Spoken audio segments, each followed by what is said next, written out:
Hello everyone, welcome to my channel Commerce Aspirants.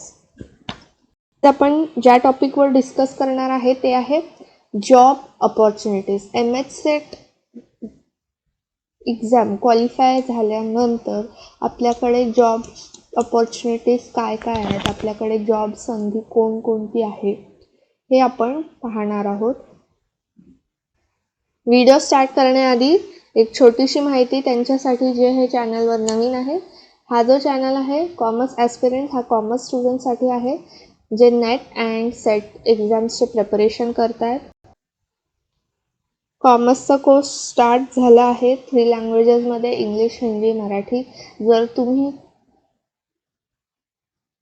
कोर्सचे videos बघितले नाही आहेत तर जाऊन त्या व्हिडिओज चेक करा. Also after every unit is completed त्याचा PDF जो आहे तो टेलिग्राम चॅनलवर शेअर केला जाणार आहे. ज्यांनी टेलिग्राम चॅनल नाही जॉईन केलं आहे टेलिग्राम चॅनल जॉईन करा. टेलिग्राम चॅनलची लिंक पण डिस्क्रिप्शन बॉक्समध्ये दिली आहेत. जर तुम्हाला काय क्वेरीज असतील, काय सजेशन्स असतील ते तुम्ही कमेंट सेक्शनमध्ये पोस्ट करा, ऑरल्स टेलिग्रामवरही तुम्ही मेसेज करू शकता. तर ज्यांनी कोणी सबस्क्राईब नाही केले त्यांनी ह्या चॅनलला प्लीज सबस्क्राईब करा. आता आपण बघूया की जॉब अपॉर्च्युनिटीज MH-SET नंतर कोणकोणते असतील. त्यांना MH-SET एक्झाम काय असतं ते माहीतच नाही आहे, तर मला त्यांना आधी थोडीशी इन्फॉर्मेशन देऊ द्या की MH-SET हा जो एक्झाम आहे हा आफ्टर पोस्ट ग्रॅज्युएशन दिला जातो. आफ्टर पोस्ट ग्रॅज्युएशन तुम्ही ह्या एक्झामसाठी अप्लाय करू शकता. जो पोस्ट ग्रॅज्युएशनमध्ये तुमचा सब्जेक्ट होता त्या सब्जेक्टमध्ये तुम्ही हा एक्झाम देऊ शकता. ते सब्जेक्ट्स कोणकोणते आहेत ज्याच्यात MH-SET एक्झाम दिला जाऊ शकतो त्याचं सगळं इन डिटेल SPPU म्हणजेच सावित्रीबाई फुले पुणे युनिव्हर्सिटी ह्याच्या सेट एक्झामिनेशनच्या सेक्शनमध्ये जर तुम्ही जाऊन चेक केलं तर तुम्हाला इन डिटेल तिथे दिलं गेलं आहे की कोणकोणत्या सब्जेक्ट्समध्ये तुम्ही सेट एक्झाम अपिअर करू शकता. सेट एक्झाम जो आहे त्याचे 2 पेपर्स कंडक्ट करतात, पेपर 1, पेपर 2. दोन्ही पेपर्स सेम दिवशी कंडक्ट केलं जातं with a gap of 15 minutes to half an hour. Paper 1साठी तुम्हाला 1 तास दिला जाणार, पेपर 2साठी 2 तास. हा जो एक्झाम आहे हा 300 मार्क्सचा आहे. पेपर 1मध्ये 50 क्वेश्चन विचारले जातात, पेपर 2मध्ये 100 क्वेश्चन आणि प्रत्येक क्वेश्चनसाठी तुम्हाला 2 मार्क दिले जातील. नेगेटिव्ह मार्किंग नाही आहे या परीक्षेत. दोन्ही पेपरमध्ये मिळून म्हणजेच पेपर 1 प्लस पेपर 2 दोन्ही पेपरचं टॅली होऊन तुम्हाला 40% पेपरमध्ये मिळाले पाहिजे ऑरल्स त्यापेक्षा जास्त. बिकॉज जर तुम्हाला 120 मार्क्स नाही पडत आहेत तर तुम्ही सिलेक्शन होण्याच्या कॅटेगरीमधून पहिलेच बाहेर पडणार. After that as per the subject, as per जी तुमची कॅटेगरी आहे open, reserve, according to that 6% students select केले जातात आणि कट ऑफ जो आहे तो रिलीज केला जातो. तर जे स्टुडंट्स त्या 6%च्या क्रायटेरियामध्ये येतील तेच क्वालिफाय होतात MH-SET एक्झाममध्ये. त्यांनाच क्वालिफिकेशनचा हा जो सर्टिफिकेट आहे तो दिला जातो. And once you are qualified, once तुम्हाला क्वालिफिकेशनचा हा जो सर्टिफिकेट आहे तुम्हाला दिला जातो त्यानंतर तुम्ही एलिजिबल आहात. दॅट यू आर एलिजिबल, तुम्ही एलिजिबल आहात की तुम्ही कोणत्याही कॉलेज युनिव्हर्सिटीमध्ये ॲज अ लेक्चरर जॉईन होऊ शकता. सो बेसिकली हा जो एक्झाम आहे हे त्या स्टुडंटसाठी आहे ज्यांना education, research, lecturer, assistant professor ह्या फील्डमध्ये ग्रो करायचं आहे. जेव्हाही आपण MH-SET एक्झाम्सबद्दल काही बोलणार तेव्हा सगळ्यात फर्स्ट गोष्ट जी आपल्या माइंडमध्ये येणार ती आहे की हा जो एक्झाम आहे हा एक्झाम क्वालिफाय झाल्यावर you will be hired at lecturer, म्हणजे तुम्ही ॲज अ लेक्चरर कोणत्याही कॉलेजमध्ये अप्लाय करू शकता.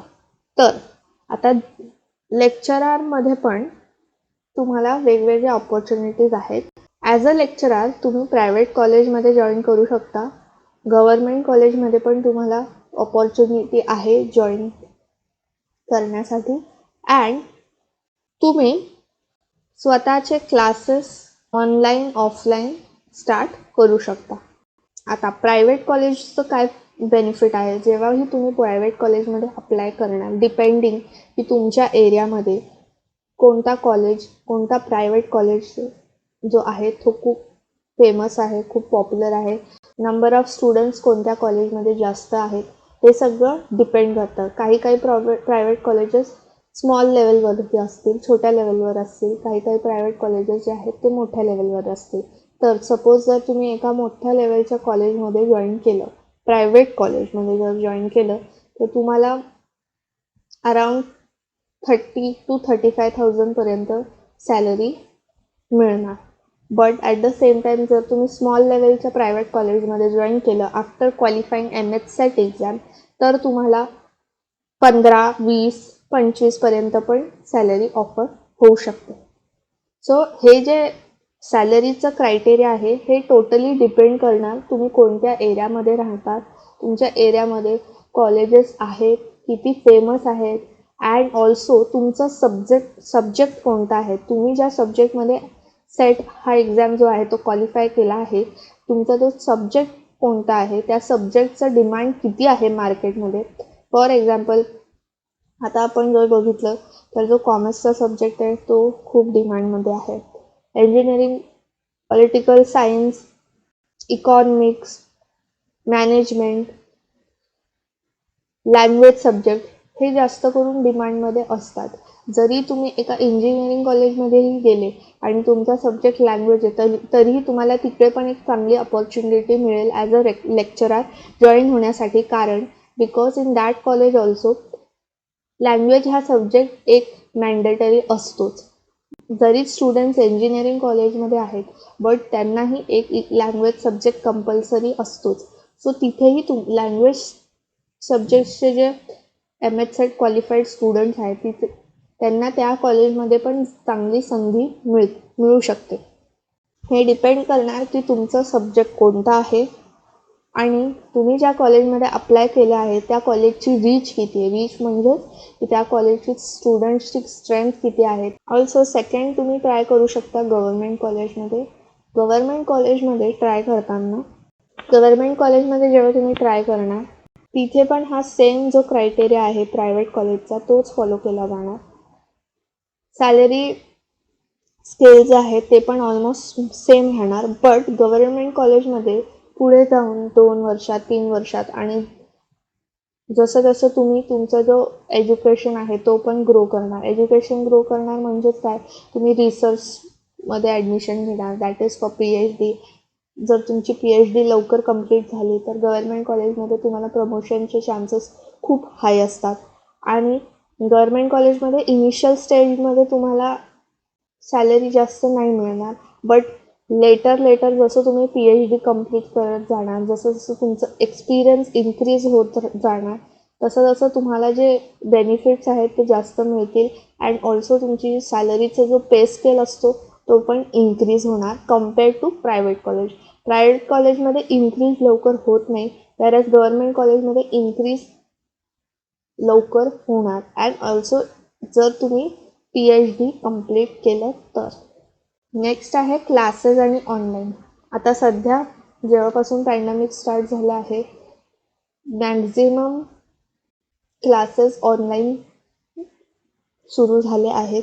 तर जर तुम्हाला आफ्टर जॉईनिंग कॉलेज जर तुम्हाला ॲडिशनल इन्कम अर्न करायची आहे तर तुम्ही क्लासेस पण स्टार्ट करू शकता. ते तुम्ही ऑनलाईन केलं तर खूप बेनिफिशियल राहणार आहे. कारण ऑनलाईनमध्ये तुम्हाला फक्त तुमच्या एरियामधले नाही, but all over the Maharashtra ज्या स्टुडंट्सला शिकायचं असेल कॉमर्सचं, ऑर एल्स त्यांना जर सेट एक्झामबद्दल काहीतरी शिकायचं असेल तर तेही तुमच्या क्लासेसमधून शिकू शकणार. बट जर तुम्ही ऑफलाईन घेतलं तर फक्त तुमच्या एरियामध्ये जेवढे स्टुडंट्स तुम्ही जेवढे गॅदर करू शकणार तेवढ्याच स्टुडंट्सला तुम्हाला शिकवता येणार. फॉर एक्झाम्पल फिमेल्स आहेत आणि ते मॅरिड आहेत आणि जर त्यांना टाईम नाही जमत आहे कॉलेजचं, तर हा ऑप्शन त्यांच्यासाठी बेस्ट आहे की ते क्लासेस घेऊ शकता, ऑनलाईन घेऊ शकता, ऑफलाईन घेऊ शकता. बट ऑनलाईन जास्त बेनिफिशियल राहणार. ऑल्सो जेव्हा तुम्ही इंटरव्ह्यूसाठी जाता या दोन्ही कॉलेजेसमध्ये, प्रायव्हेट असो किंवा गव्हर्नमेंट, तर तुम्ही तिथे स्वतःला प्रेझेंट कसं करणार, तुमचं कम्युनिकेशन स्किल किती चांगलं आहे, तुमच्या सब्जेक्टची तुम्हाला नॉलेज किती आहे, तुम्ही ज्या सब्जेक्टसाठी तिथे अप्लाय केलं आहे तुम्हाला त्या सब्जेक्टचे युनिट्स, त्या टॉपिक्सबद्दल किती इन्फॉर्मेशन आहे, तुमचं शिकवण्याचं टेक्निक काय आहे, तुम्ही कसं शिकवणार स्टुडंट्सला की त्यांना समजलं पाहिजे. बाकी जे लेक्चरर आले आहेत इंटरव्ह्यूसाठी, तुम्ही त्यांच्यापेक्षा जास्त चांगलं कसं शिकवणार, तुमचे प्रेझेंटेशन स्किल्स काय आहेत, तुम्हाला अजून अपार्ट फ्रॉम युअर सब्जेक्ट्स बाकी सगळे जे गोष्टी असतात त्यांचं जर नॉलेज आहे का नाही, ह्या सगळ्या गोष्टी पण खूप मॅटर करतात. तर असं नाही आहे की तुम्ही जर सेट एक्झाम क्वालिफाय झालेत आणि तुम्ही कॉलेजमध्ये इंटरव्ह्यूसाठी गेले तर तुमचं सिलेक्शन लगेच होणार, तसं नाही आहे. तुम्हाला तुमच्या पर्सनॅलिटीवर पण काम करावं लागेल. सपोज मी आता एका कॉलेजमध्ये गेली आहे इंटरव्ह्यूसाठी, माझं सब्जेक्ट आहे कॉमर्स आणि तिथे मार्केटिंग लेक्चररची पोस्ट वेकेंट आहे, रिकामी आहे, मी त्या पोस्टसाठी अप्लाय केला आहे. तर मला इंटरव्ह्यूअर सांगणार की आम्हाला मार्केटिंगमधून तुम्ही हा जो टॉपिक आहे हा एक्सप्लेन करून दाखवा, किंवा हे जे 2-3 मॉडेल्स आहेत ते एक्सप्लेन करून सांगा. तुम्ही कसं शिकवणार, जर तुमच्या स्टुडंटने तुम्हाला हा प्रश्न विचारला तर तुम्ही त्याला काय उत्तर देणार, कसं सॉल्व करणार. जर तुमचा सब्जेक्ट प्रॅक्टिकल सब्जेक्ट आहे, फॉर एक्झाम्पल स्टॅट्स, मॅथ्स असा सब्जेक्ट आहे, तर तुम्हाला मे बी ते सांगतील की ओके तुम्ही हा सम कसं सॉल्व करणार, किंवा हा सम सॉल्व करण्यासाठी वेगळं काय सोल्युशन आहे का हाच मेथड आहे हा सम सॉल्व करण्यासाठी.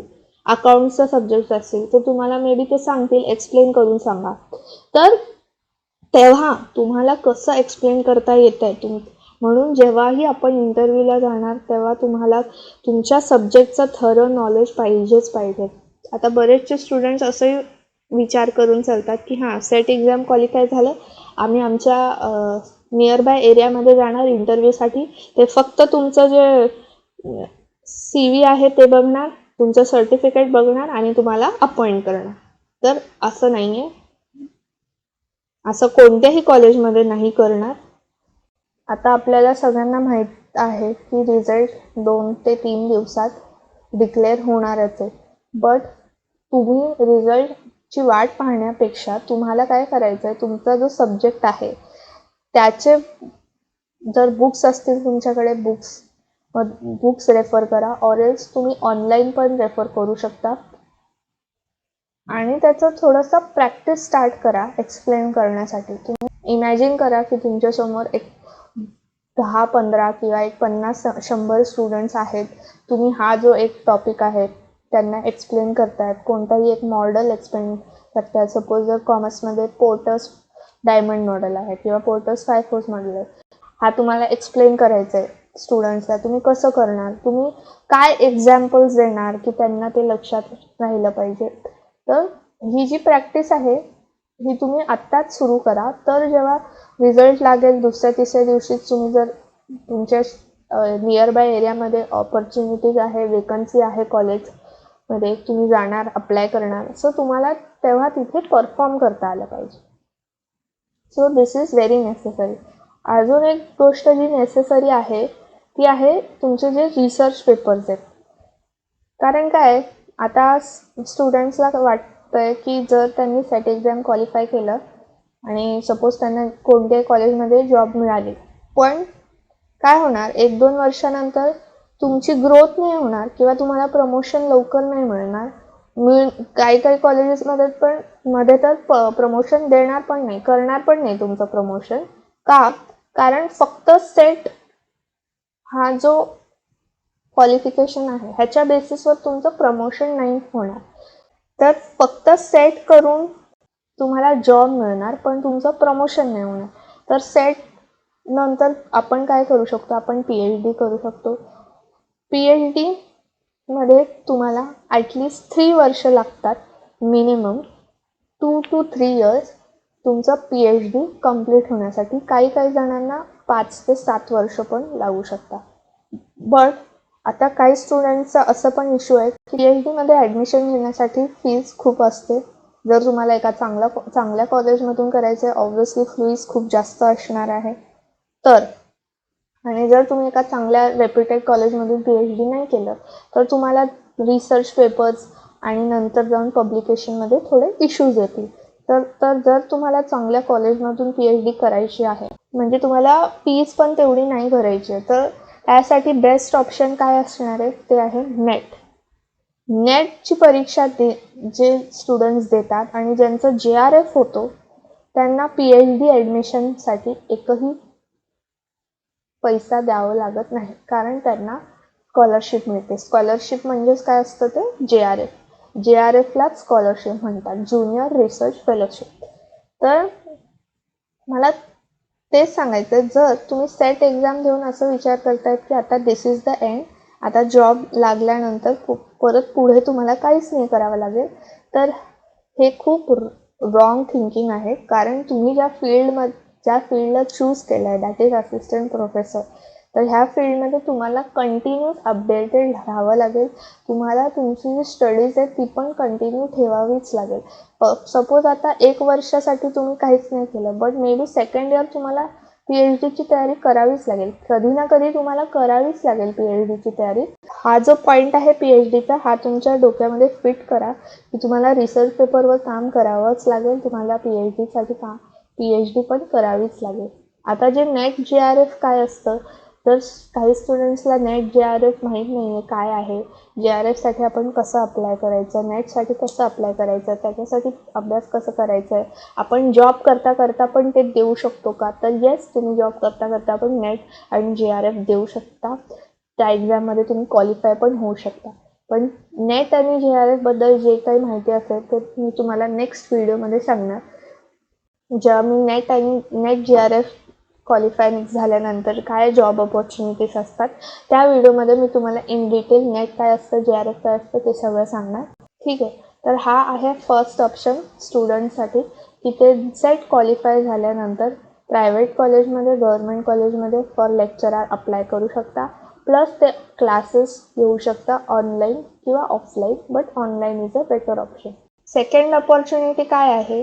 सेकंड अपॉर्च्युनिटी आहे की तुम्ही ॲज अ गेस्ट फॅकल्टी कॉलेजेसमध्ये जाऊन अप्लाय करू शकता. जेवढे त्यांचे क्लासेसचे रिक्वायरमेंट्स आहेत तेवढे क्लासेस घेऊन ते जाऊ शकता. सो गेस्ट फॅकल्टीमध्ये हा एक बेनिफिट आहे की नॉर्मलपेक्षा जास्त तुम्हाला पे केलं जातं. बट हा जो पोझिशन आहे, हा जो पिरियड आहे, टाईम पिरियड आहे, तो खूप कमी असतो. कधी कधी 1 महिना असेल, कधी 2 महिना.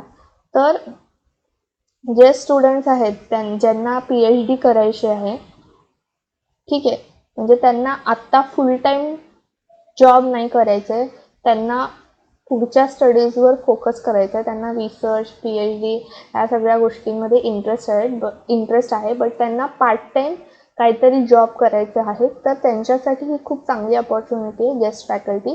कारण गेस्ट फॅकल्टीला पे पण चांगलं केलं जातं नॉर्मल लेक्चरपेक्षा जास्त, कारण हे कमी टाईमसाठी असणार. आणि तुम्हाला जर तुमच्या स्टडीज कंटिन्यू ठेवायचे आहेत, PhD रिसर्च, तर तेही तुम्ही मॅनेज करू शकता. तो हा जो एक ऑप्शन आहे हा पण चांगला ऑप्शन आहे. तुम्हाला हे जे सगळे वेकन्सीज आहेत, गेस्ट फॅकल्टी असो किंवा लेक्चरर असो, ह्याच्याबद्दल कसं समजणार? आता तुमच्या एरियामध्ये जेवढे कॉलेजेस आहेत तुम्ही त्यांना आधी सर्च करा गुगलवर, आणि त्यांचे जे वेबसाईट्स आहेत कॉलेजच्या, त्या वेबसाईट्सवर जाऊन तुम्ही चेक करू शकता. ऑर एल्स तुम्ही त्यांचं जे कॉन्टॅक्ट नंबर दिला असेल कॉलेजेसचा, त्यांना तुम्ही कॉल करून विचारू शकता की तुमच्या कॉलेजमध्ये गेस्ट फॅकल्टीचं काय प्रोव्हिजन आहे, लेक्चररसाठी वेकन्सीज आहे का नाही. Or else once the result is out आणि जेव्हा तुम्हाला सेटचं क्वालिफिकेशनचं सर्टिफिकेट मिळेल, तुम्ही डायरेक्टली वॉक इन कॉलेजेसमध्ये जाऊ शकता आणि अप्लाय करू शकता. वेकन्सीज आहेत, नाही आहे, नेक्स्ट अकॅडमिक इयरसाठी तुम्ही अप्लाय करू शकतात, नाही करू शकत, कधी वेकन्सीज रिलीज करतात, हे खूप इम्पॉर्टंट आहे. कारण एकदा रिझल्ट अनाऊन्स झालं तर सगळे स्टुडंट्स वेकन्सीसाठी सर्च करणार आणि जिथे वेकन्सी असेल तिथे ते लवकरात लवकर अप्लाय करून सीट्स फुल होऊन जाणार. सो मेक शुअर करा तुम्ही ॲटलिस्ट तुमच्या एरियामधले कॉलेजेस आहेत त्याचं तुम्ही लिस्ट बनवून ठेवलं आहे. थर्ड ऑप्शन आहे एज्युकेटर्स. आता एज्युकेटर्स म्हणजेच काय की जेवढे पण आपले ऑनलाईन टीचिंग ॲप्स आहेत, पोर्टल्स आहेत, फॉर एक्झाम्पल बायजूस आहे, अनअकॅडमी आहे. आता नावडेज एस्पेशली पॅन्डेमिक सिच्युएशनमध्ये लेक्चररचं जे जॉब आहे कॉलेजमध्ये त्यापेक्षा जास्त एज्युकेटर्सची अर्निंग झाली आहे.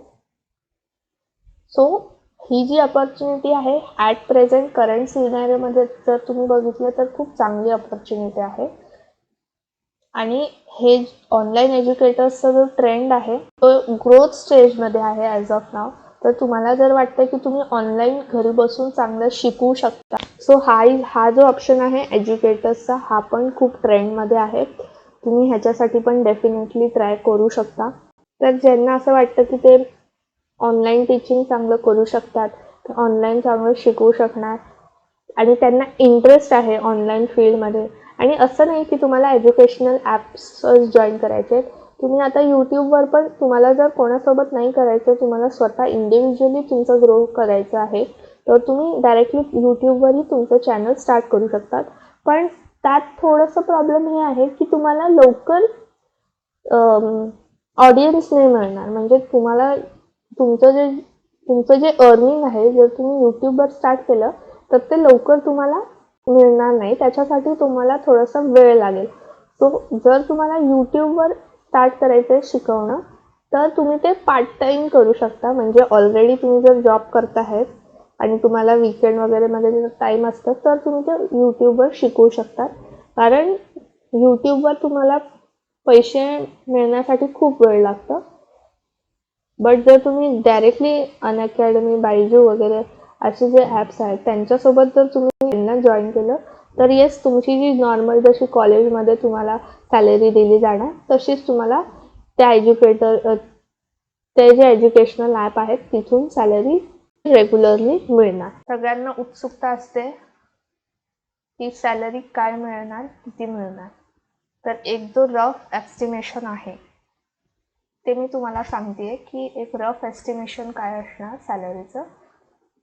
तर जर ॲज अ लेक्चरर तुम्ही जॉईन केलं आणि प्रायव्हेट कॉलेजमध्ये जॉईन केलं आणि तो जो प्रायव्हेट कॉलेज आहे तुमच्या एरियामध्ये तो सर्वात फेमस आहे ऑर एल्स त्याची जी स्ट्रेंथ आहे, स्टुडंट्सची जी स्ट्रेंथ आहे ती खूप जास्त आहे, तर इन दॅट केस त्या प्रायव्हेट कॉलेजमध्ये तुम्हाला आफ्टर क्वालिफाईंग सेट दर महिने 35 ते 40,000 पर्यंत मिळू शकतात.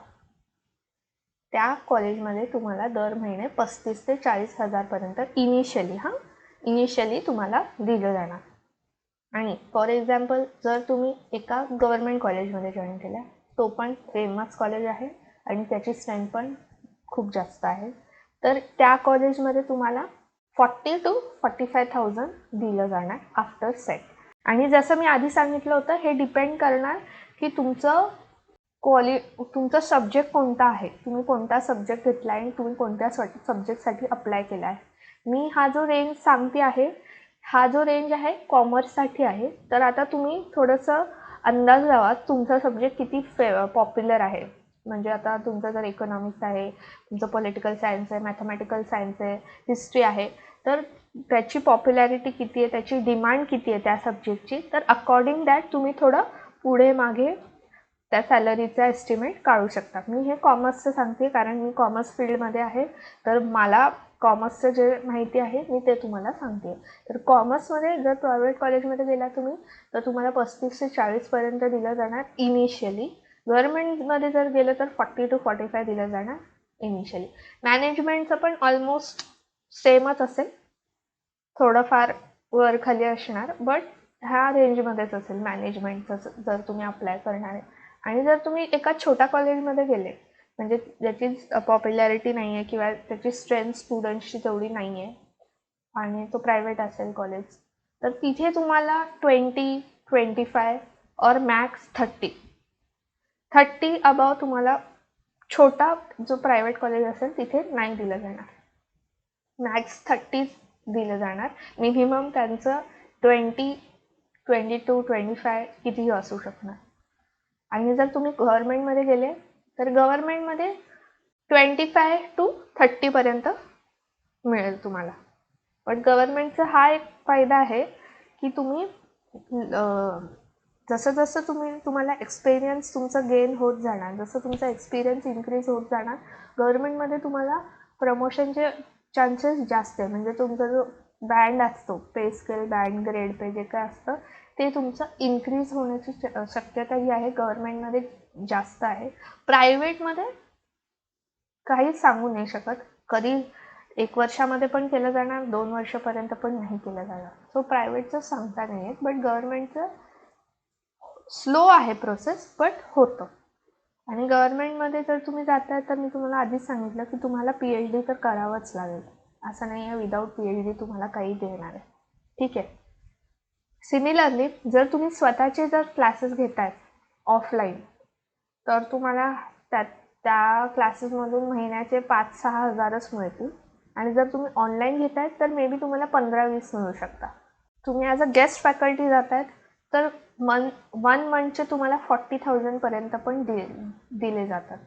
तर गेस्ट फॅकल्टीमध्ये म्हणून मी तुम्हाला सांगितलं होतं हे टेम्पररी आहे, मंथली बेसिसवर आहे, पण सॅलरी जे असेल ते जे नॉर्मल असिस्टंट प्रोफेसर्स आहेत जे रेग्युलरली येतात त्यांच्यापेक्षा थोडी जास्त असेल, कारण हा परमनंट नाही आहे पोस्ट. ठीक आहे.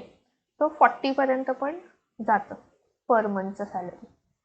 नेक्स्ट लास्ट आहे एज्युकेटर्स. तुम्ही जेव्हा इनिशियल स्टेजवर असणार तेव्हा तुम्हाला 30, 40, 45पर्यंत दिलं जाणार.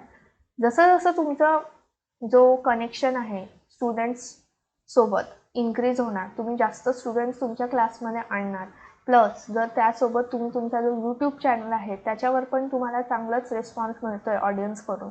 म्हणजे तुम्ही एका एज्युकेशन ॲप, फॉर एक्झाम्पल तुम्ही अनअकॅडमी जॉईन केला आहे, तिथे तुम्ही शिकवताय, प्लस तुमचा जो यूट्यूब चॅनल आहे तो पण आहे, आणि दोघांचं जर इन्कम तुम्ही ॲड करणार तर तुमचं 70-80 हजारपर्यंत पण जाऊ शकतं, पॉसिबल आहे सेट नंतर.